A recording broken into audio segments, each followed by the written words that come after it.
Hi, I'm Ems, aka On Dark and Wings, and in this video I'll be giving you a brief overview of the Fallout Wasteland Warfare tabletop game. Please do like, comment and subscribe, it all helps my channel out. So Fallout Wasteland Warfare, not to be mistaken with the Fallout board game, this is a completely different thing.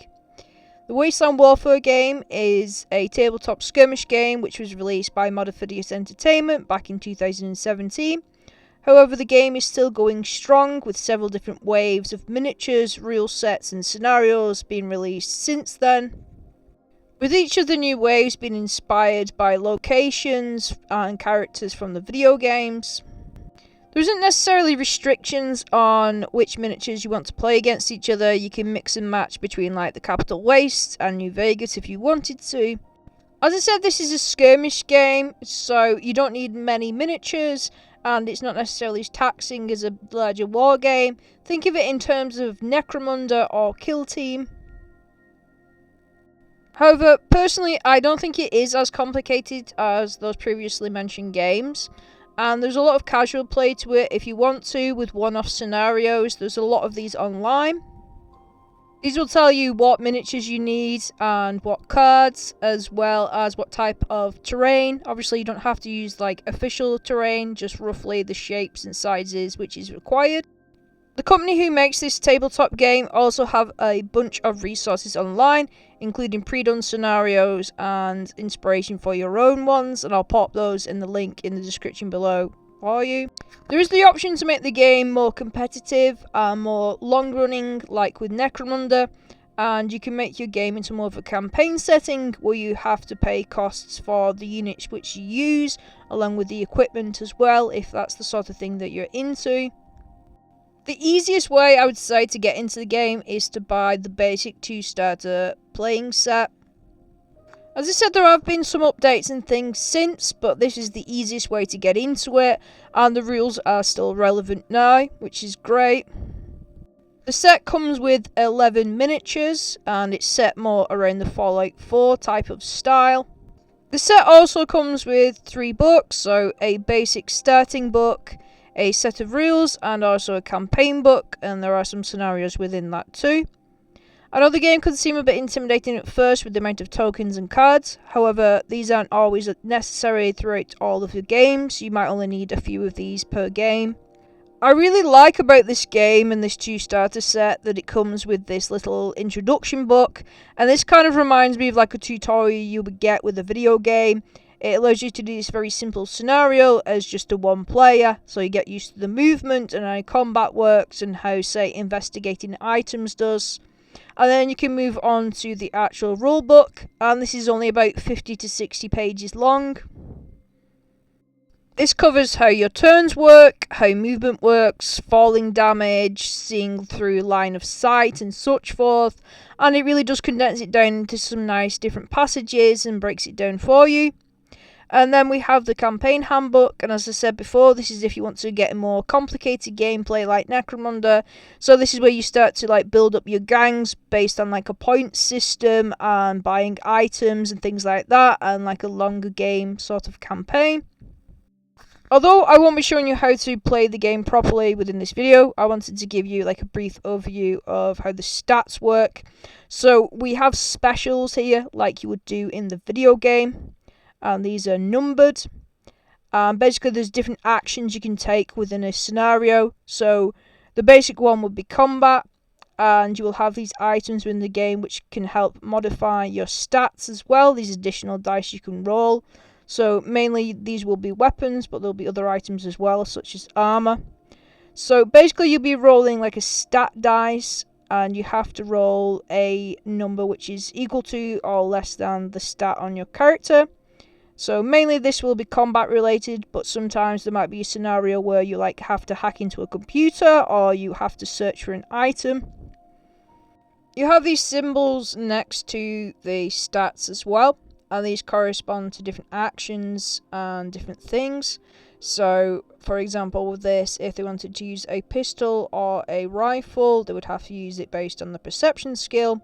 And if they wanted to, say, lockpick something, it would be based on their agility. Sometimes it might be a little bit different though, as with this alien character here, they would have to use their intelligence to lockpick instead. And then some characters and monsters can't actually use certain actions, such as this Deathclaw wouldn't be able to hack a computer or lockpick, and it won't be able to climb a ladder. All of these symbols are covered within the rulebook. I know it can seem overwhelming at first, but you won't necessarily have to use all of these symbols and scenarios all the time. For example, the ones at the bottom right there are the different types of damage which they can resist, and at the beginning you won't be necessarily using energy weapons and more complicated things like that. As I said a bit ago, when you roll the red dice, that is your basic dice, and then you'll have these modifying dice. So usually it's a black and a green dice, or a black and a yellow dice, and these will give you slightly different outcomes. So you might get a hit which breaks somebody's armor, so you ignore the armor save of the other character. There's some different symbols as well, but again, you wouldn't need to worry about them too much right at the beginning of the game. They just add more flavour as you go on, and it will explain it as it gets more complicated, as you want to make your games more interesting. Another important thing I wanted to mention is there is AI in this game, and I don't mean artificially generated artwork which is stolen. Yes, I know it's divisive, but I don't like AI art. Anyway, it's more like using NPCs in a game, which allows you to play the game solo or with multiple opponents, and then use these elements of artificially generated NPC characters. And what you do is you basically roll dice, and depending on the symbol and the health of the character, etc., that NPC might do different things. So it might attack, it might move, it might go after an objective, etc. As I said near the beginning, there are a bunch of different miniatures and waves out for these.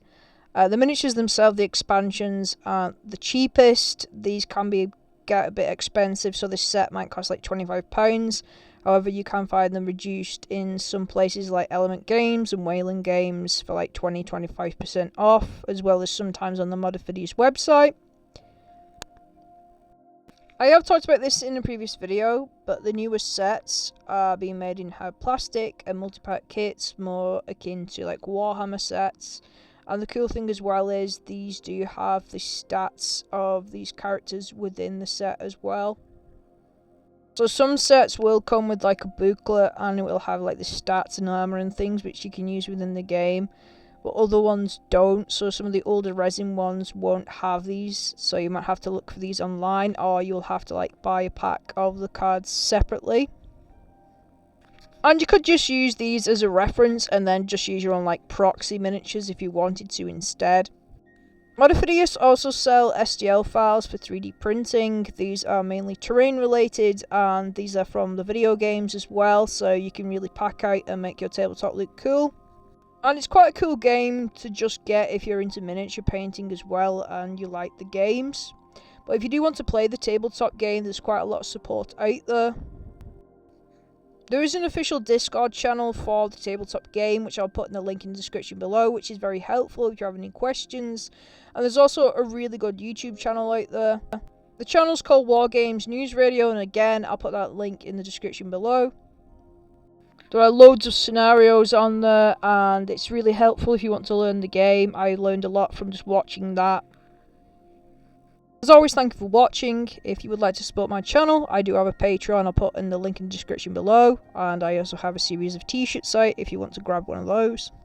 As always, thank you for watching. Remember to enjoy your hobbies for yourself, respect that people enjoy them in their own ways, and at the end of the day, they're just war dollies. I will see you in the next one.